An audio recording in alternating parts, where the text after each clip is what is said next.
Chapter 3 Letters from No One. The escape of the Brazilian boa constrictor earned Harry his longest ever punishment. By the time he was allowed out of his cupboard again, the summer holidays had started, and Dudley had already broken his new cine camera, crashed his remote control airplane, and, first time on his racing bike, knocked down old Mrs. Fig as she crossed Privet Drive on her crutches. Harry was glad school was over, but there was no escaping Dudley's gang, who visited the house every single day. Piers, Dennis, Malcolm, and Gordon all were big and stupid, but as Dudley was the biggest and the stupidest of the lot, he was the leader. The rest of them were all quite happy to join in Dudley's favorite sport, Harry hunting. This was why Harry spent as much time as possible out of the house, wandering around thinking about the end of the holidays, where he could see a tiny ray of hope. When September would come, he would be going off to secondary school. For the first time in his life, he wouldn't be with Dudley. Dudley had a place in Uncle Vernon's old school, Smeltings. Piers Polkiss was going there too. Harry, on the other hand, was going to Stonewall High, a local comprehensive. Dudley thought this was very funny. They stuffed people's heads down the toilet first day at Stonewall, he told Harry. Want to come upstairs and practice? No thanks, said Harry. The poor toilets never had anything as horrible as your head down it. It might be sick. Then he ran before Dudley could work out what he'd said. One day in July, Aunt Petunia took Dudley to London to buy his Smeltings uniform, leaving Harry at Mrs. Fig's. Mrs. Fig wasn't as bad as usual. It turned out she'd broken her leg tripping over one of her cats, and she didn't seem quite as fond of them as before. She let Harry watch television and gave him a bit of chocolate cake that tasted as though she'd had it for several years. That evening, Dudley paraded around the living room.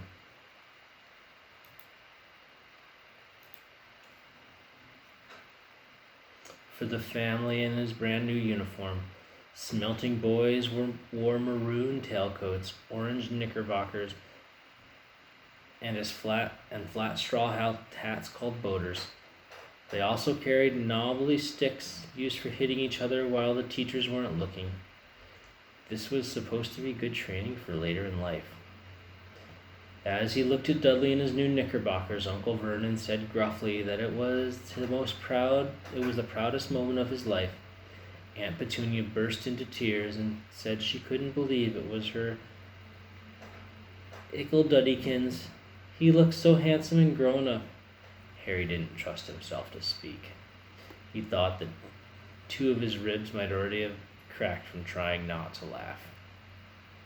There was a horrible smell in the kitchen next morning when Harry went in for breakfast. It seemed to be coming from a large metal tub in the sink. He went to have a look. The tub was full of what looked like dirty rags swimming in gray water. "What's this?" he asked Aunt Petunia. Her lips tightened as they always did if he dared ask a question. "Your new school uniform," she said. Harry looked at the bowl again. "Oh," he said. "I didn't realize it had to be so wet." "Don't be stupid," snapped Aunt Petunia. "I'm dyeing some of Dudley's old things gray for you. It'll look just like everyone else's when I've finished." Harry seriously doubted this, but thought it best not to argue. He sat down at the table and tried not to think about how he was going to look on his first day at Stonewall High. Like he was wearing bits of old elephant skin, probably.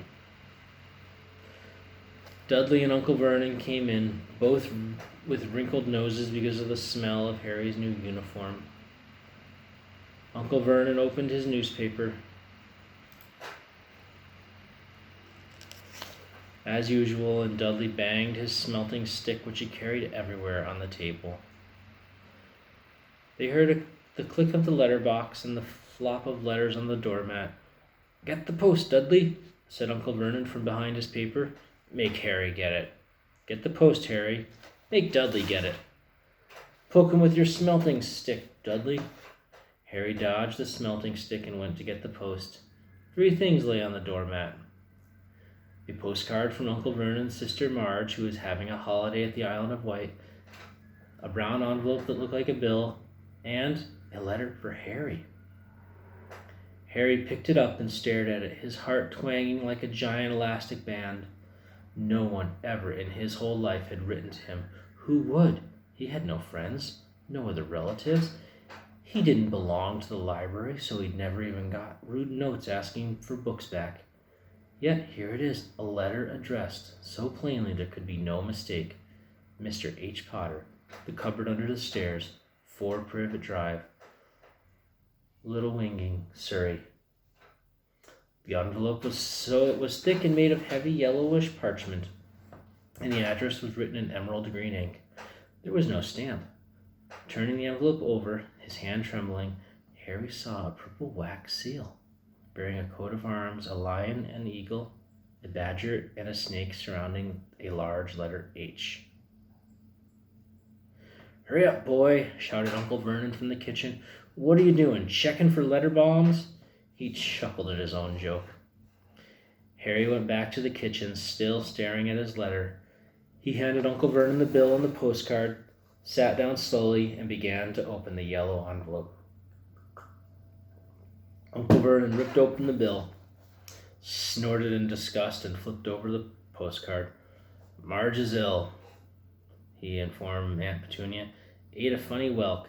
Dad," Dudley suddenly, "Dad, Harry's got something." Harry was on the point of unfolding his letter, which was written on the same heavy parchment as the envelope, when it was jerked sharply out of his hand by Uncle Vernon. "That's mine," said Harry, trying to snatch it back. "Who'd be writing to you?" sneered Uncle Vernon, shaking the letter open with one hand and glancing at it. His face went from red to green faster than a set of traffic lights. And it didn't stop there. Within seconds, it was the grayish white of old porridge. "Petunia!" he gasped. Dudley tried to grab the letter and read it, but Uncle Vernon held it high out of his reach. Aunt Petunia took it curiously and read the first line. For a moment it looked as though she might faint. She clutched her throat and made a choking noise. "Vernon! Oh my goodness, Vernon!" They stared at each other, seeming to have forgotten that Harry and Dudley were still in the room. Dudley wasn't used to being ignored. He gave his father a sharp tap on the head with his smelting stick. "I want to read that letter," he said loudly. "I want to read it," said Harry furiously, "as it's mine." "Get out, both of you," croaked Uncle Vernon, stuffing the letter back inside the envelope. Harry didn't move. "I want my letter," he shouted. "Let me see it," demanded Dudley. "Out!" roared Uncle Vernon. He took both Harry and Dudley out by the scruffs of their neck and threw them into the hall, slamming the kitchen door behind them. Harry and Dudley promptly had a furious but silent fight over who would listen at the keyhole. Dudley won, so Harry, his glasses dangling from one ear, lay flat on his stomach to listen at the crack between the door and the floor. "Vernon, look at the address. How could they possibly know where he sleeps? You don't think they're watching the house?" "Watching? Spying? Might be following us," muttered Uncle Vernon wildly. "But what should we do, Vernon? Should we write back, tell him that we don't want—" Harry could see Uncle Vernon's shiny black shoes pacing up and down the kitchen. "No," he said finally. "We'll ignore it. If they don't get an answer, yes, that's best. We won't do anything. But I'm not having one in the house, Petunia. Didn't we swear when we took him in we'd stamp out that dangerous nonsense?" That evening, when he got back from work, Uncle Vernon did something he'd never done before. He visited Harry in his cupboard. "Where's my letter?" said Harry, the moment Uncle Vernon squeezed through the door. "Who's writing to me?" "No one. It was addressed to you by mistake," said Uncle Vernon shortly. "I have burned it." "It was no mistake," said Harry angrily. It had my cover on it." "Silence," yelled Uncle Vernon, and a couple of spiders fell from the ceiling. He took a few deep breaths and forced his face into a smile, which looked quite painful. Yes, Harry, about this cupboard. Your aunt and I have been thinking. You're really getting a bit big for it. We think it would be nice if you moved into Dudley's second bedroom." "Why?" said Harry. "Don't ask questions," Harry snapped his uncle. "Take this stuff upstairs now." The Dursleys' house had 4 bedrooms, one for Uncle Vernon and Aunt Petunia, one for visitors, usually Uncle Vernon's sister Marge, one where Dudley slept, and one where Dudley kept all his toys and things that wouldn't fit into his first bedroom. It only took Harry one trip upstairs to move everything he owned from the cupboard into the room. He sat down on the bed and stared around him. Nearly everything in here was broken. The month-old cine camera was on top of a small working tank Dudley had once driven over the next door's dog. In the corner was Dudley's first ever television set, which he'd put his foot through when his favorite program had been canceled. There was a large bird cage which had once held a parrot Dudley had swapped at school for a real air rifle, which was up on the shelf with the end all bent because Dudley sat on it. The other shelves were full of books. They were the only things in the room that had looked as though they had never been touched. From downstairs came the sound of Dudley bawling at his mother. "I don't want him in there. I need that room. Make him get out." Harry sighed and stretched out on the bed. Yesterday he'd have given anything to be up here. Today he'd rather be back in the cupboard with that letter than up here without it. Next morning at breakfast, everyone was rather quiet. Dudley was in shock. He'd screamed, whacked his father with the smelting stick, been sick on purpose, kicked his mother, and thrown his tortoise through the greenhouse roof, and still didn't have his room back. Harry was thinking about this time yesterday and bitterly wishing he'd opened the first letter in the hall. Uncle Vernon and Aunt Petunia kept looking at each other darkly. When the post arrived, Uncle Vernon, who seemed to be trying to be nice to Harry, made Dudley go and get it. They heard him banging things with a smelting stick all the way down the hall. Then he shouted, "There's another one! Mr. H. Potter, the smallest bedroom, 4 Privet Drive." With a strangled cry, Uncle Vernon leapt from his seat and ran down the hall, Harry right behind him. Uncle Vernon had to wrestle Dudley to the ground to get the letter from him, which was made difficult by the fact that Harry had grabbed Uncle Vernon round the neck from behind. After a minute of confused fighting in which everyone got hit a lot by the smelting stick, Uncle Vernon straightened up, gasping for breath, with Harry's letter clutched in his hand. "Go to your cupboard. I mean your bedroom," he wheezed at Harry. "Dudley, just go." Harry walked round and round his new room. Some knew he had moved out of his cupboard, and they seemed to know he hadn't received his first letter. Surely that meant they'd try again. And this time he'd made sure they didn't fail. He had a plan. The repaired alarm clock rang at 6 o'clock the next morning. Harry turned it off quickly and dressed silently. He mustn't wake the Dursleys.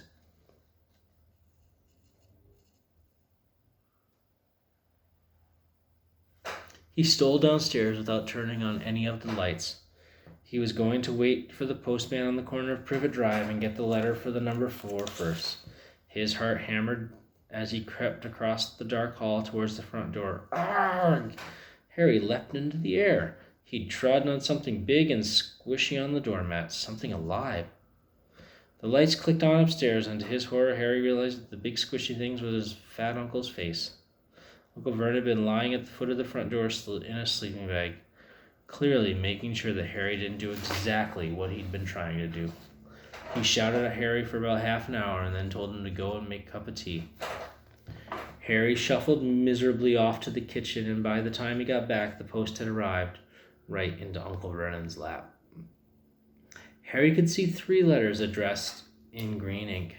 "I want," he began, but Uncle Vernon was tearing letters into pieces before his eyes. Uncle Vernon didn't go to work that day. He stayed home and nailed up the letterbox. "See," he explained to Aunt Petunia through mouthfuls of nails, "if they can't deliver them, they'll just give up." "I'm not sure that'll work, Vernon." "Oh, these people minds work in strange ways, Petunia. They are not like you and me," said Uncle Vernon, trying to knock in a nail with a piece of fruitcake Aunt Petunia had just brought him. On Friday, no fewer than 12 letters arrived for Harry. As they couldn't go through the letterbox, they had been pushed under the door, slotted through the sides, and a few even forced through a small window in the downstairs toilet. Uncle Vernon stayed at home again. After burning all the letters, he got a hammer and nails, boarded up all the cracks in the front and back doors so no one could go out. He hummed tiptoe through the tulips as he worked, and jumped at small noises. On Saturday, things began to get out of hand. 24 letters to Harry found their way into the house, rolled up and hidden inside each of the 24 eggs that their very confused milkman handed Aunt Petunia through the living room window, while Uncle Vernon made furious telephone calls to the post office and dairy trying to find someone to complain to. Aunt Petunia shredded the letters in her food mixer. "Who on earth wants to talk to you this badly?" Dudley asked in amazement. On Sunday morning, Uncle Vernon sat down at a breakfast table, looking tired and rather ill, but happy. "No post on Sundays," he reminded them happily as he spread marmalade on his newspaper. "No damn letters today." Something came whizzing down the kitchen chimney as he spoke, and caught him sharply in the back of the head. Next moment, 30 or 40 letters came pelting out of the fireplace like bullets. The Dursleys ducked, but Harry leapt into the air, trying to catch one. "Out! Out!" Uncle Vernon seized Harry around the waist and threw him into the hall. When Aunt Petunia and Dudley had run out with their arms over their faces, Uncle Vernon slammed the door shut. They could hear the letters streaming into the room, bouncing off the walls and the floor. "That does it," said Uncle Vernon, trying to speak calmly but pulling great tufts out of his mustache at the same time. "I want you all back here in 5 minutes, ready to leave. We are going away. Just pack some clothes, no arguments." He looked so dangerous with half his mustache missing that no one dared argue. 10 minutes later, they had wrenched their way through the boarded-up doors and were in the car, speeding towards the motorway. Dudley was sniffling in the back seat. His father had hit him round the head for holding them up while he tried to pack his television, video, and computer in his sports bag. They drove and they drove. Even Aunt Petunia didn't dare ask where they were going. Every now and then, Uncle Vernon would take a sharp turning and drive in the opposite direction for a while. Shake 'em off," he would mutter when he did this. They didn't stop to eat or drink all day. By nightfall, Dudley was howling. He'd never had such a bad day in his life. He was hungry. He'd missed 5 television programs he'd wanted to see, and he'd never gone so long without blowing up aliens on his computer. Uncle Vernon stopped at last on the outskirts of a big city. Dudley and Harry shared a room with twin beds and damp and musty sheets. Dudley snored, but Harry stayed awake, sitting on the windowsill, staring down at the lights of passing cars, wondering.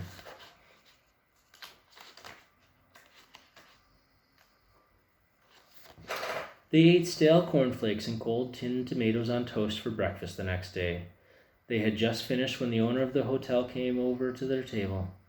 "Excuse me, but is one of you Mr. H. Potter?" "Only I got about 100 of these at the front desk."